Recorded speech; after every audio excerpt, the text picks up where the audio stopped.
1010 class. Welcome to your video diary version of class. Again, sorry we couldn't meet together, but considering with the baby and all the responsibility I had with that and my own sickness, you're better off without me. So, with that in mind, just wanted to discuss The Lottery by Shirley Jackson and Chapter 1 of The Hunger Games, along with the topic of setting, how the author introduces you, or how the authors introduce you to setting. Here's the deal. I'm going straight stream of consciousness. I'm going to set the standard, go my 5-10 minutes, and hopefully be entertaining. I'll give you what I have, and it's a decent hour. I expected to be much more tired whenever I was going through this, so you get the better part of it. All right. Okay. So, what do the authors do to introduce the reader to the world of their stories? All right. The Lottery by Shirley Jackson. First of all, let's look at the story in context. Shirley Jackson, female writer, 1948, and post World War II, writers were getting into Korea. What happened in those wars? We drafted young men to go fight. Okay. Young men that didn't necessarily have anything to do with the war at hand. We had more so of a war fever in World War II. Once Korea came around, though, it's not like we were attacked. We were at the early stages of the Cold War. We were fighting communism and stuff like that. And so we're worried about all that. All right. You're also thinking about women's rights have come up. Women are now able to vote, so pay particular attention to the gender relationships in this. All right. So, Suzanne Collins, of course, younger audience, many years later, but she's setting up the story in exactly the same way. Now, Suzanne Collins has 300-something pages to get through and to say all that she needs to say, whereas Shirley Jackson only has about 6 relative to, the size paper we're looking at. So, the thing is, Shirley Jackson keeps it pretty hush-hush. She hints at things, and so my first question, when do you start noticing something's wrong with the lottery? Okay, for me, you see the piles of stones. They mention the pile of stones, but they don't tell you what it's for. We'll get into suspense later, okay? But we know that this is a village. They have a lottery, and it's a particular day like Halloween or 4th of July, and everyone's gathering stones. All right, so that's a particular part of this setting.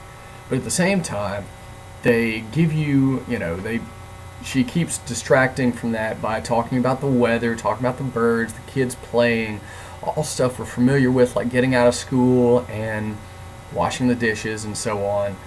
And so it's like, okay, what are they talking about? They mix it with small talk. So as they go on, you start to hear them to say that there's lots more, there's people who are talking, they're smiling but not laughing. Okay, something's up. It's a lottery that people appear apprehensive. She doesn't say that they're apprehensive. She doesn't say that they don't want to do anything, that they don't want to connect, but they are. They don't want to hold the box. They do it, but they don't want to. They had a ritual tradition that went with the lottery long ago, but they've kind of let that go.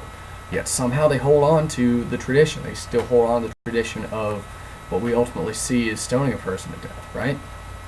And so, we see that the winner here is going to die, and that's something Suzanne Collins brings in. As she describes she describes the children, she describes the reaping day and the tesserae and the odds of getting selected and so on, and how great her odds and Gail's odds are, and how much she's trying to keep Prim out of harm's way, but that backfires, right? So, meanwhile, Suzanne Collins brings in, she's talking about the folks who are normally going off to the coal mine who are not, the weather and the scenery out there. She's hunting. It's springtime. There's birds, there's bees, there's trees, there's water, and she's out past the fence that's supposed to be electric, but it's not, and so she gets illegal meat that nobody really stops her from getting, and she actually makes a profit off of it, right? So, uh, in both cases, you've got to talk about, about the suspense. Okay, who's going to be the person? Who, and how does the author get you to feel for the person who's going to be chosen? Okay, I mean, you can think of this in terms of death penalty. You can think of this in terms of the right of children to, or of women to, the things that women get relegated to. Again, women's suffrage was a big deal.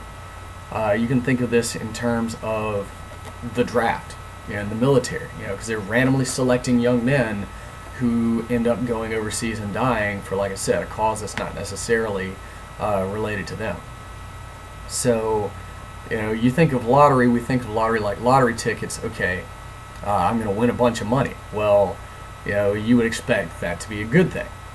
And then there's, the winner of the lottery gets whatever, but you can tell that nobody wants to win that lottery, really. And they want the lottery to happen, but they don't want to win it. Okay, that's key there. So they do have unfamiliar terms that they end up bringing in. Hunger Games talks about the peacekeepers and Panem and Hob and stuff that she's got to set up, and there's a lot more that she's going to have to set up. The lottery just goes for the rocks and the black box and the papers and the official and the swearing in and stuff like that.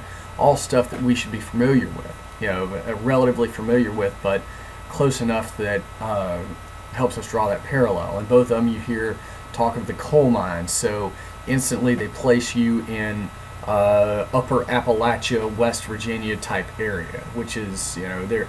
If you read, you read throughout Hunger Games, it describes all the districts.